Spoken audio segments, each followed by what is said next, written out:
Buddy Kofoid is a World of Outlaws winner. Mike Marlar is suddenly victorious with Lucas when I don't pick him. And what to watch this weekend around the country. Let's go.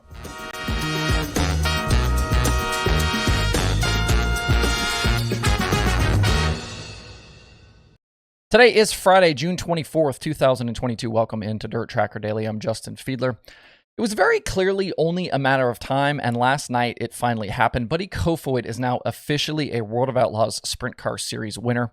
He battled by early leader Brock Zierfoss and then held off a mid-race challenge from James McFadden to win $15,000 in the opening night of the High Bank Nationals at Houston Speedway.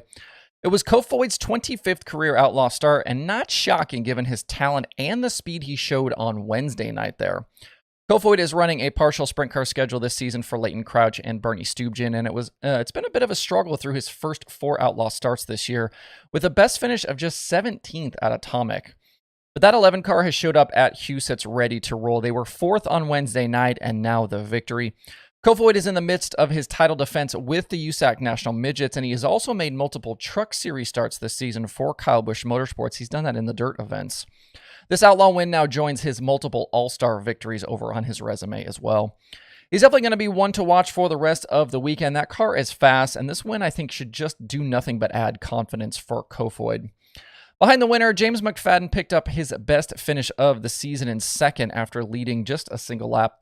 It's been a roller coaster 2022 season so far for J-Mac in that first season with Roth Motorsports. He's got 10 top 5 runs, but also 13 races outside the top 10. That team has had plenty of speed, and I'm sure that first win is coming. They just need to start working on some consistency. Parker Price Miller was 3rd on the night. Brock Zierfoss bagged his first top 5 of the year in 4th, and Hunter Schoenberg completed the top 5. Feels kind of like an all-star race last night with all of those names up there. And elsewhere through the field, it was a bit of a strange night, I felt like. And I feel like the heat race inverts kind of had something to do with that. The top 5 in the standings were all shut out of the top 5 in the results on the night. Gravel was the highest finisher in 6th. Sheldon actually had to come through the B main, and then he hard charged from 23rd to 7th.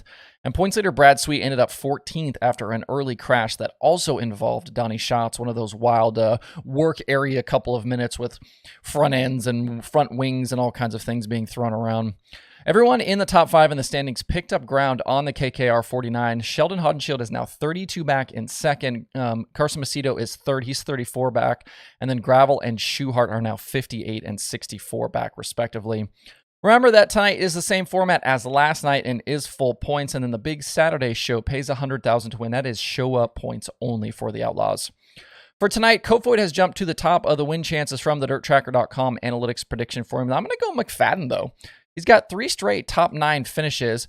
He was 5th on Wednesday, 2nd last night. He was 9th before that, so the only thing he can do now is go up to the win. I think it could be a good time for him to break through this year. Don't forget, you can watch the rest of the Outlaw weekend live over on Dirt Vision if you cannot be at Huset's. At Lernerville Speedway last night, the Firecracker 100 weekend got underway for the Lucas Oil Late Model Dirt Series. I'd picked Mike Marlar a few times lately to get a Lucas win, and of course, now that I didn't pick him for last night, he comes through for the victory, so maybe I should quit picking people. Pole sitter Ashton Winger led the first 3 laps, and then it was all Marlar out front from there. Brandon Overton was in attendance, and he finished 2nd on the night with Earl Pearson Jr. 3rd. We did have a rare late model flip last night.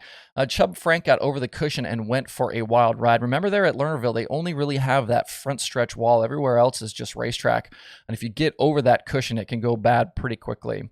His car was hurt pretty good, but Chubbzilla was okay after the incident. These 2 opening nights, including last night and tonight, are full programs with the results setting up Saturday's racing. And then the Firecracker 100 winner will bag a cool $50,000 to win. It's also important to remember that with Lucas, a lot of these prelim nights for these events do not count towards season-long points, so no movement in the Lucas standings after last night's racing. The prediction formula likes Overton tonight, and now that we have confirmation that he's racing, I'm going to pick him too. This weekend's Firecracker 100 is live on MAV TV Plus, and you can actually watch it for free with all of the issues that MAV is having right now. With the Summer Nationals last night, we had heartbreak for Cade Dillard. After dominating the main event, he had a drive shaft come apart with just 2 laps to go. He was done and out of the event, and that left Tanner English in the catbird seat. English charged from 10th to the win afterwards and had to hold off Bobby Pierce right at the line to do so. It was English's 3rd career Hell Tour victory. On the modified side, not even a 9th place starting position could hold Nick Hoffman down. He earned his 7th straight modified nationals win, and he continues to absolutely dominate in the standings. Headed into the weekend now, the battle is on for the Summer Nationals regulars. The next 2 nights at Pevely are joint Hell Tour World of Outlaws nights. So 2 big late model series on a seriously racy track like Pevely should be really fun over the next couple of days. Pierce now has a 53-point advantage over Ryan Unzicker in the Summer Nationals points, while Dennis Erb Jr. continues to lead Max Blair on the Outlaw side. This will be the first Outlaw trip to Pevely since 2019, and then the Outlaws will split with the Summer Nationals on Sunday and head to Jacksonville Speedway for their debut on that quarter-mile track. Joining the late models at Pevely will be the Extreme Outlaw Sprint Cars for both nights, while the Extreme Outlaw Midgets will be at Jacksonville on Sunday. One good piece of news for the weekend is that it appears as though we'll see Josh Richards. He's been cleared by doctors and is planning on racing this weekend. The prediction formula likes Shane Clanton tonight, but I'm going to go Dennis Erb Jr. You can watch all weekend long live over on Dirt Vision. Elsewhere last night, we had Tim Kading just nipping DJ Neto at the end of the Dirt Cup opener at Skagit. It was a nice win for Kading, who is back in the car after sitting out a little while due to injury. Things were pretty wild in that feature with quite a few incidents last night. Austin Wheatley was shaken up after a crash and had to be transported for further evaluation. Hopefully he's feeling better today. It was also cool to hear my guy Blake Anderson on the call for Flow Racing. Don't forget that Saturday is $50,000 to win at Dirt Cup. And you can watch live all weekend long over on Flow Racing. And POWRi Illinois Speed Week continued last night at Fayette County. We had Bryant Wiedemann picking up his 4th career series win. Speed Week continues through Sunday. And looking around the rest of the country, there's a ton of other racing coming your way over the next few days. Pennsylvania Speed Week starts tonight at Williams Grove. We've also got weekend races for the Speed Week, also scheduled for Lincoln and Baps, and a lot more to come next week. We should see some pretty big names racing over the next couple of days, including Kyle Larson. The USAC Sprint Cars, they're up north with Wilmot and Angel Park on tap for Saturday and Sunday. The ACS National Tour has 2 nights at I-70 Motorsports Park. And the Super Dirt Car Series is back in action at Albany, Saratoga tonight. Ryan Godown, LG Lombardo, Stuart Friesen, and Matt Shepard each have wins this year. Friesen currently leads Matt Williamson in the standings. I've got to head off to Nashville for the day, but before we shut down, I want to thank Ed for the super thanks on the Wednesday Daily Show. I appreciate your support and tuning in. We are approaching 130 shows on the streaming schedule this weekend, so no lack of things to watch over the next few days if you are not headed out to the dirt track. That includes the World of Outlaws Sprint Cars and Late Models on Dirt Vision. PA Speed Week is across actually several streaming services. Lucas Late Models are on MAV TV Plus. You've got Dirt Cup and the USAC stuff on Flow Racing and a whole lot more. To see the full daily streaming schedule through the weekend, head over to dirttracker.com/watch tonight.